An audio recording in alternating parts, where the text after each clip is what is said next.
Welcome back to Tarot by the Bay. I'm David. Well, Donald Trump finds himself in a pickle. He, on the abortion issue, that is. When the Supreme Court overturned abortion, I remember him saying that he didn't think that was a very good idea. I remember him distancing himself from that. And then later, as public opinion seemed to be swinging for it as far as evangelicals and Republicans go, he started leaning in and taking credit for the overturning of Roe v. Wade because he had nominated those three justices that helped overturn it. And when he was president, when he was running for president, he said he would support a 20-week ban, no abortions after 20 weeks. Lindsey Graham tried to get that ban through, and Trump, it didn't go through, and Trump chastised Congress for not passing that ban. And now, in a form of damage control, because he's starting to see how fraught the abortion issue is with voters, he's trying to distance himself from it and say, well, the states should decide when abortions happen, or if abortions happen, not the feds. And today he basically said he would not sign a 15-week ban if it was put on his desk, which is a number that some in Congress are discussing. And, wouldn't you know it, a day after he said he'd let the states decide it, that's when the Arizona law just went into effect or got judged by the Supreme Court to say, yeah, this 164-year-old law that bans all abortions except when the woman's life is in danger goes into effect. His only response to that is, I'm sure Arizona will sort that out soon. Donald, you own this. You own this. What are your evangelical supporters going to say when you're not owning this after you said you owned it and didn't? There was a CNN article, it's not the one I have in front of me here, that basically said the 15 times he's flip-flopped on this. I'd believe it. He will say both things, and then he will grab the sound clips that support his current mindset with it. And he's done that with a lot of things. I've watched him do it over the years, and nobody calls him out on it. Roll the tape. And I think Biden and his crew are rolling the tape in their campaign ads in swing states, reminding people, oh, no. Let's not forget who took credit for all of this. And that would be Dear Donald. So the purpose of this reading is going to be, let's look at the abortion issue, Donald Trump's campaign, and the impact it's going to have on it. That guy's got so much going on this plate. I will get to a reading about the trial starting on time next week.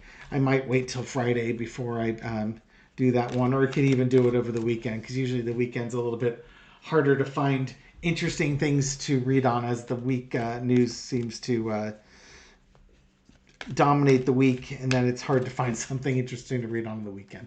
Anyways, entertainment purposes only. What's going on with Donald Trump and the abortion issue? The world card. Well, kind of like I was saying, what comes around goes around. And at Donald Trump, it's going to go around about 15 times. Which one is it going to be, Donald? Have you finally made up your mind? Is it now going to be states' rights? He just keeps going around in circles. And in some ways, just like COVID was his Waterloo, that was like the one thing that helped get him tossed out of office, the abortion issue is going to be his 2024 Waterloo, because he has leaned into it and taken credit for it. And the Democrats will more than happily let him take credit for it and remind everybody that he took credit for it. Crossed with the Star card and the Fool card, look at all these major arcana. Donald Trump, in his quest to be in the biggest star in the sky, in front of the spotlight, basically says whatever he needs to say so that he can, be the biggest star. And in this case, when Roe v. Wade got passed, he eventually ended up taking credit for it and really leaned into it. And now, your star is out there for everybody to see. It's a little late now to end it. Funny, and underneath me, you've got the Fool card. Foolish thing to do, and welcome to your new journey. Oh, wow. Again, multi-layers here. This is the end of a cycle. This is the beginning of a new one. So Donald Trump as a star is coming to an end. He's starting a new cycle that on a path he's never been on before, which I believe will be the path of accountability. This might be a layered reading where I'm going to have to read this twice, because the question was about abortion, but this abortion issue could be a microcosm or a summary of all the stuff he's about to go through, court cases and everything. In the past, we have the Two of Cups, the agreements that were made. Donald, here he is hovering over the agreements, whether it's federal or state issues. In the end, he's the one who, we all agree, he was the one who put the Supreme Court justices in place.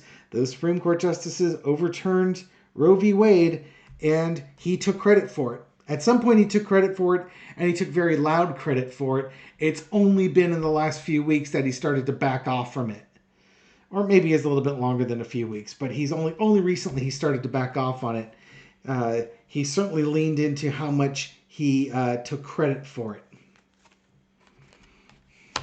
Current situation is the Seven of Cups. His lack of integrity and his lack of understanding. And honestly, this is like confusion with him. He doesn't know what to do. He's so used to paths being very black and white, easy to navigate, that he's in this gray zone here, this gray cloud. And none of the choices are the obvious good choices.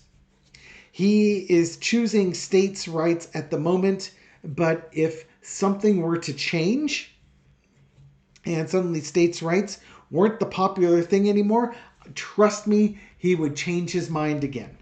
He'll flip more times than a waffle at a Waffle House. Waffle houses. The overarching energy is the King of Pentacles. His opinion's worth nothing. One of the things that makes somebody a star or a leader is that they're going to make a decision. And they're going to usually decide with their values. Because remember, coins could be wealth, it could be health, it could be values type of thing. One usually decides with their values.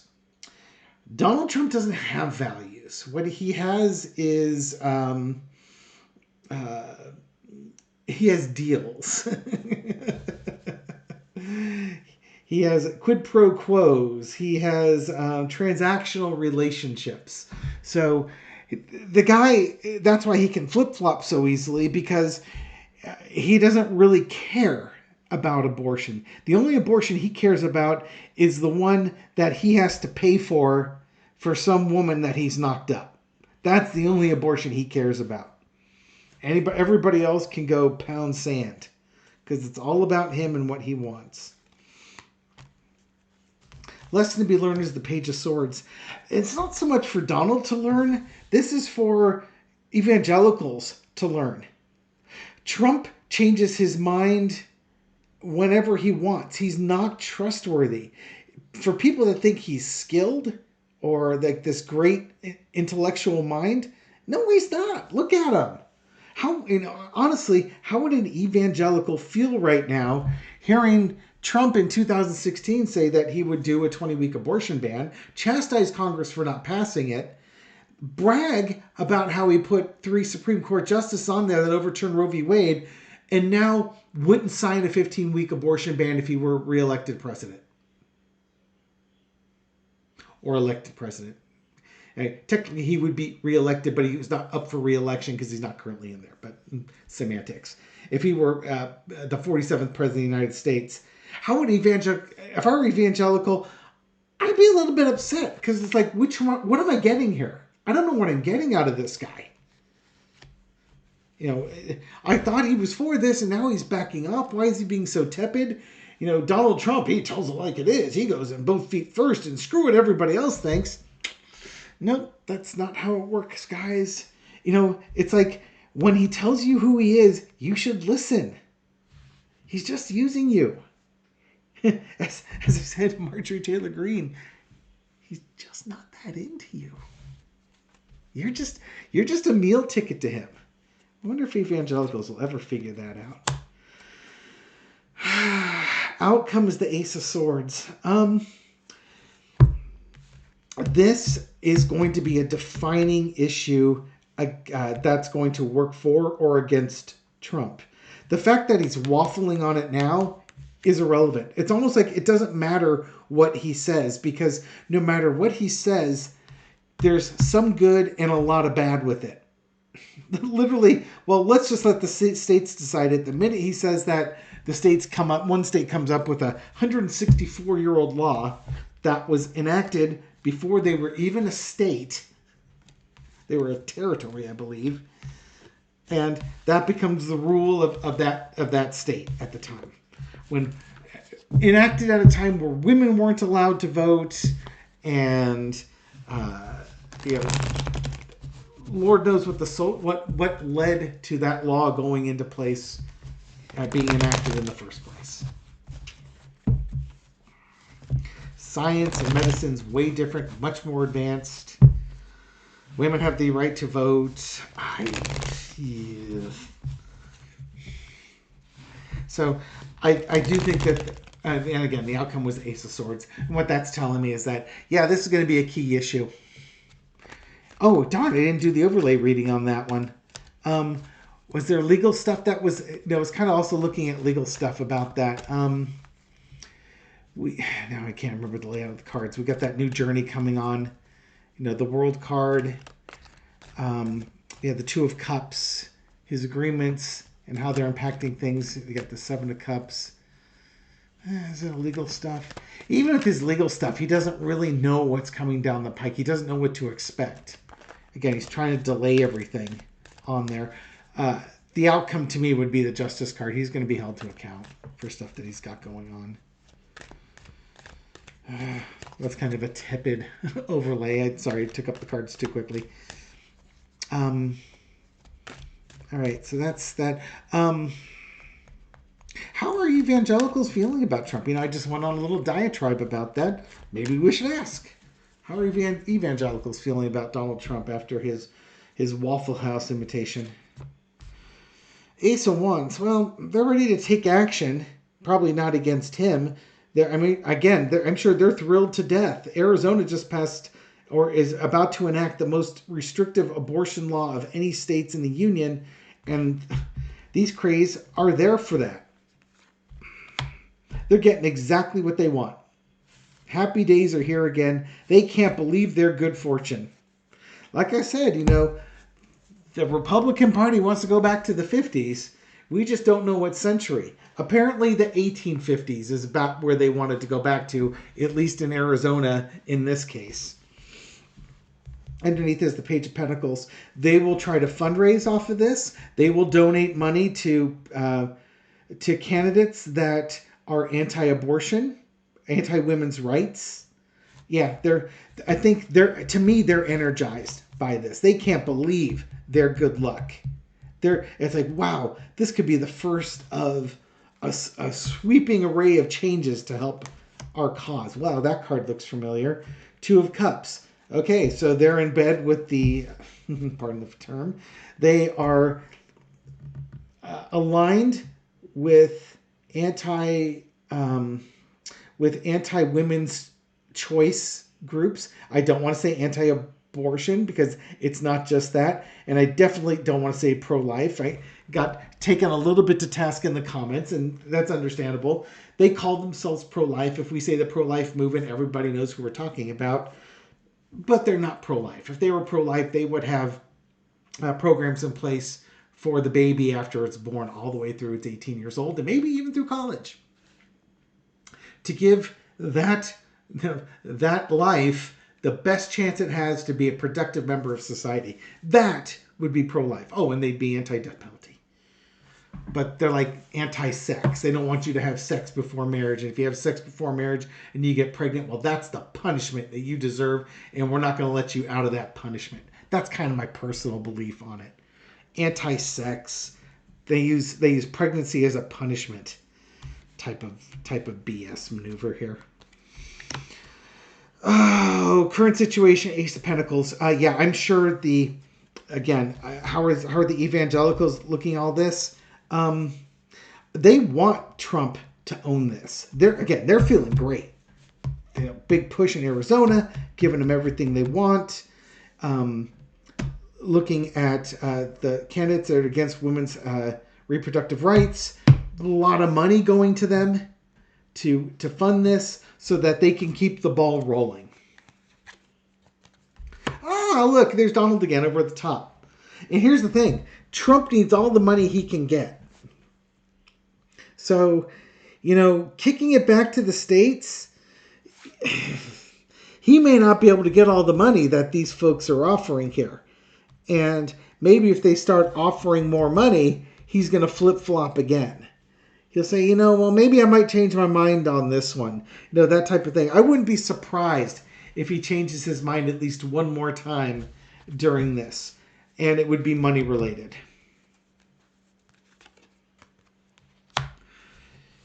The lesson to be learned. The return for your investment.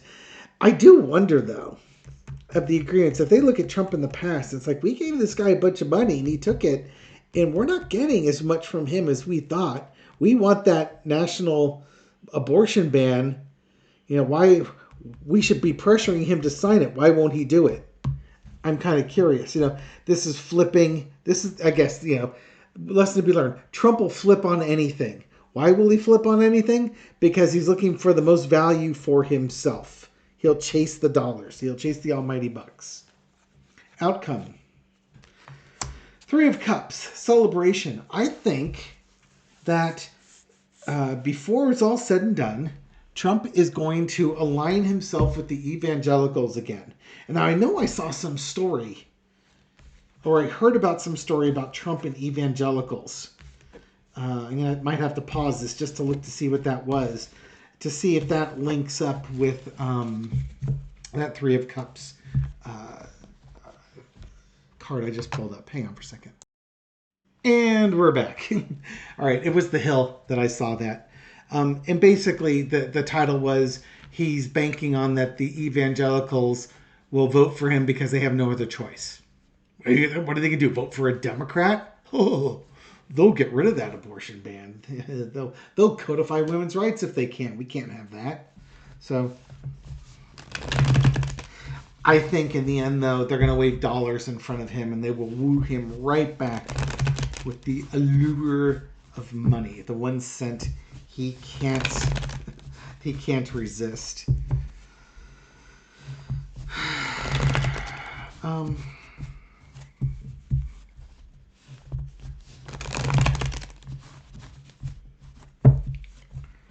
The Arizona law, will that get over? I already asked someone. I'm sure I asked that one in yesterday's reading.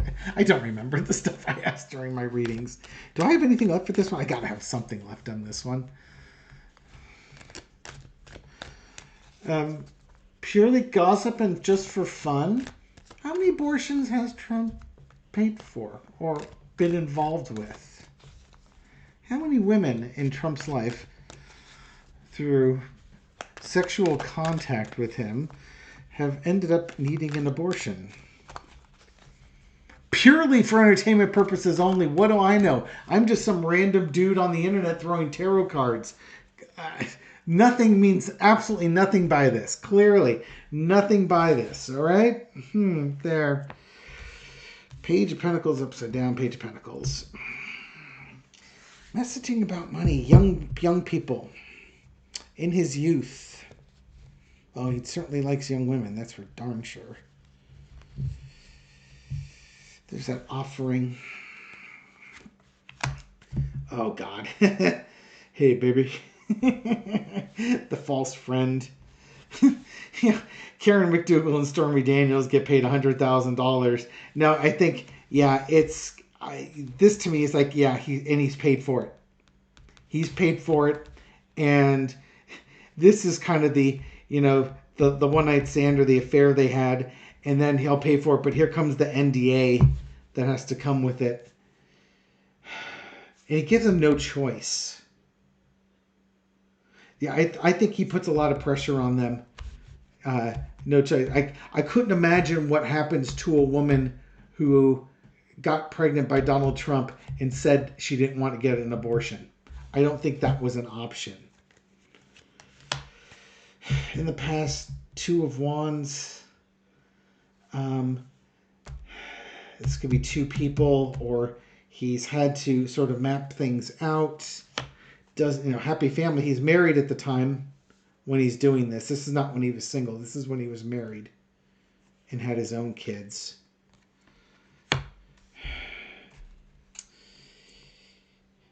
Yeah, he's got a doctor. He's got people. He's got everything all lined up.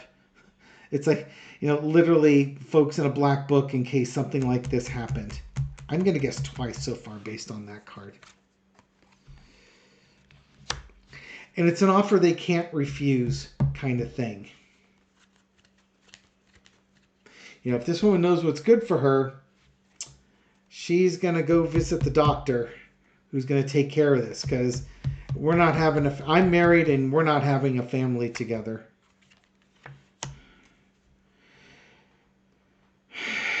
And it's probably really hard on the women having to go through this, because not only do they have to go through, and they've got two swords underneath there, I think it's two. I'm going to guess twice before he's had to do this.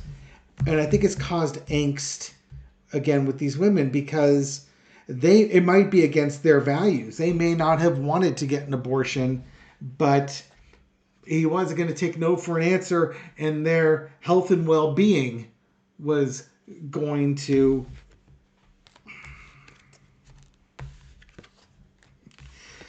They would have been able to get... Let's put it this way. If I can be colorful, speak in code, and do it for entertainment purposes only. You know how Arizona law said you can get an abortion if it's to help save the life of the mother? I think the offer he gave them was an offer that would help save the life of the mother if she chose correctly and got the abortion. I can't prove that. Well, let's see. Maybe you can ask. Okay, again, totally for entertainment purposes only. This is so wild and deep into conspiracy theory, it should almost go in the conspiracy corner playlist. Would Trump offer money or livelihood?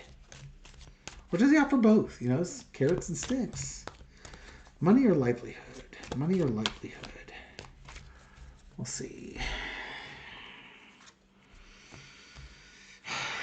It's going to focus on... it's kind of both, What do you do?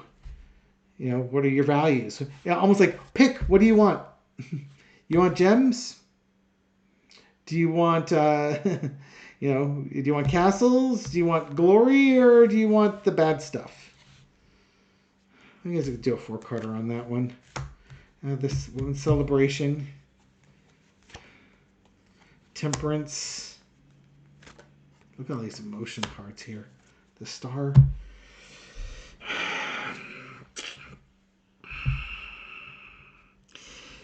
I think he's able to talk them into it. I think he offers them things of value or perceived value as part of his plan. But he says it in just enough of a way that they understand that there are consequences if you don't follow the plan. This is just, do this. This is the easier way to do things. It'll be over soon enough, and you'll be on with your life. That kind of thing. We don't want to go down the path of the stick. I talk about carrots and sticks. The stick is always kind of that underlying tone that I think Michael Cohen said, he tells you things without telling you things, and you understand what he means. It's something like that. The message gets delivered. Again, that is pure speculation. That is some random dude on the internet throwing tarot cards. It could be just as true as it could be false. So, and I don't know if we will ever find out. If I'm guessing too, I have no way of predicting if that information would ever come out. So, treat it as the gossipy, conspiracy theory riddled read that it is. Okay, we'll leave it there. Thank you very much for watching this video and supporting my channel. I appreciate it. Thank you very much for your likes, shares, comments, everything you do to feed the YouTube algorithm so this video makes it out to a wider audience. To those folks discovering this channel recently or for the first time, welcome. Glad you found us. Hope you found this reading insightful, and I'll catch you on the next one. Take care.